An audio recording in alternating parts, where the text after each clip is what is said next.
तुम जैसे नालायक मुझको बर्बाद करोगे। तुम लोगों के बाप दादाओं को भी मैंने लोहे के चने चबाए हैं। ट्विटर पर कंगना की दहाड़ से हिली शिवसेना। कंगना के 2 ट्वीट से दहली फिल्म इंडस्ट्री। दोस्तों, सुशांत सिंह राजपूत केस को लेकर लगातार बयानबाजी हो रही है और इस मामले में कंगना रनौत लगातार कुछ न कुछ कह रही हैं।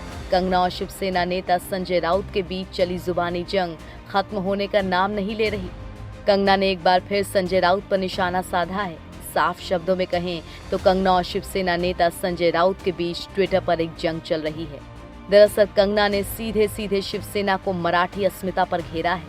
महाराष्ट्र की राजनीति में मराठी अस्मिता का मुद्दा बहुत पुराना है और इसी मुद्दे पर कंगना ने एक मंझे हुए खिलाड़ी की तरह शिवसेना को उसी के घर में घेर लिया है। कंगना ने 2 ट्वीट पर पूरी महाराष्ट्र की सियासत में तूफान ला दिया है।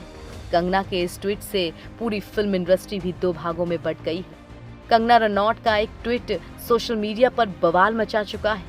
उन्होंने कहा कि मैंने 9 सितंबर को मुंबई की यात्रा करने का फैसला किया है।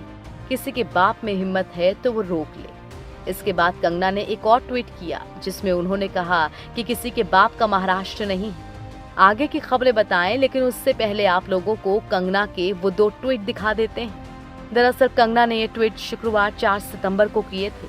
कंगना का पहला ट्वीट आया शाम 5:48 पर। अपने इस ट्वीट में कंगना ने कहा कि किसी के बाप का नहीं है महाराष्ट्र, महाराष्ट्र उसी का है जिसने मराठी गौरव को प्रतिष्ठित किया है और मैं डंके की चोट पर कहती हूँ कि हाँ, मैं मराठा हूँ, उखाड़ो मेरा क्या उखाड़ोगे। कंगना के इस ट्वीट से पूरे महाराष्ट्र की सियासत में तूफान सा आ गया, लेकिन असली तबाही तो कंगना के दूसरे ट्वीट ने मचाई। कंगना ने कुछ ही देर में एक दूसरा ट्वीट किया। अपने दूसरे ट्वीट में कंगना ने लिखा, इनकी औकात नहीं है इंडस्ट्री के 100 सालों में एक भी फिल्म मराठा प्राइड पे बनाई हो। मैंने इस्लाम डोमिनेटेड इंडस्ट्री में अपने जान और करियर को दांव पर लगाया। शिवाजी महाराज और रानी लक्ष्मीबाई पर फिल्म बनाई। आज महाराष्ट्र के इन ठेकेदारों से पूछो क्या किया है महाराष्ट्र के लिए। कंगना के इन 2 ट्वीट से सबको समझ में आ गया कि कंगना अब आर पार की लड़ाई लड़ने को तैयार है। कंगना के पीओके वाले ट्वीट से शुरू हुई जंग। दरअसल कंगना ने ट्विटर पर एक ट्वीट किया जिसको लेकर के विवाद शुरू हो गया। उन्होंने कहा था कि उन्हें मुंबई पाकिस्तान अधिकृत कश्मीर जैसा लग रहा है। इस पर कई सेलेब्स ने कंगना के विरोध में ट्वीट किया। अब बारी थी कंगना की। कंगना ने उनका विरोध करने वालों को ट्विटर के जरिए जवाब भी दिया। कंगना ने लिखा, मैं देख रही हूँ कि कई लोग मुझे मुंबई वापस न आने की धमकी दे रहे हैं, इसीलिए मैंने तय किया है कि 9 सितंबर को मुंबई आऊंगी। मैं मुंबई एयरपोर्ट पर पहुंचकर टाइम पोस्ट करूंगी। किसी के बाप में हिम्मत है तो रोक ले। कंगना के इस ट्वीट के बाद हंगामा मचना तय था। कंगना के पीओके वाले ट्वीट पर पलटवार करते हुए नेता संजय राउत ने कहा, मैं उनके ट्वीट पर कुछ नहीं कहूंगा और न ही उनके जैसी भाषा का इस्तेमाल करूंगा। मैं महिला का सम्मान करता हूं। कंगना ने मुंबई पुलिस का अपमान किया है। पुलिस को लेकर जो टिप्पणी की थी वो गलत है। जिस तरह की बातें सामने आ रही हैं, ये तो मेंटल केस है। सुशांत केस में खुलकर कंगना ने अपनी बात रखी थी। दरअसल कंगना ने बीते दिनों ट्वीट किया था कि वो बॉलीवुड के ड्रग लिंक के बारे में जानती हैं। उन्होंने नारकोटिक्स कंट्रोल ब्यूरो के लिए ट्वीट किया था कि वो मदद कर सकती हैं बशर्ते उन्हें सुरक्षा दी जाए।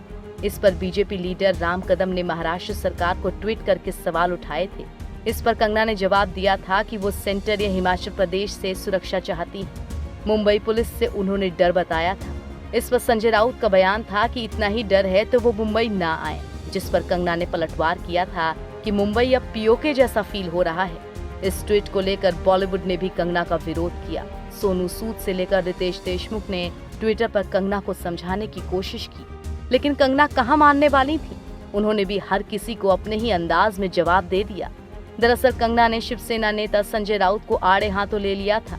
दरअसल संजय राउत ने धमकी भरे लहजे में मुंबई वापस न आने को कहा था, जिस पर कंगना बिगड़ गई थी और उन्होंने शिवसेना राज में मुंबई की तुलना पीओके से कर दी थी।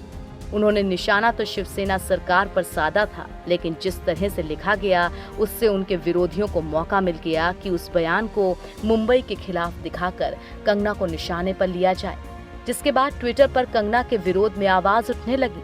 हालांकि विरोध के साथ साथ कंगना के समर्थन में भी लोग ट्वीट करने लगे। हालांकि पिछले 2 दिनों से ट्विटर पर कंगना छाई हुई हैं। कोई उनके विरोध में ट्वीट कर रहा है तो कोई उनके सपोर्ट में। अब देखना दिलचस्प होगा कि ट्विटर पर छिड़ी ये जंग कंगना के मुंबई पहुंचने के बाद क्या रंग लाती है।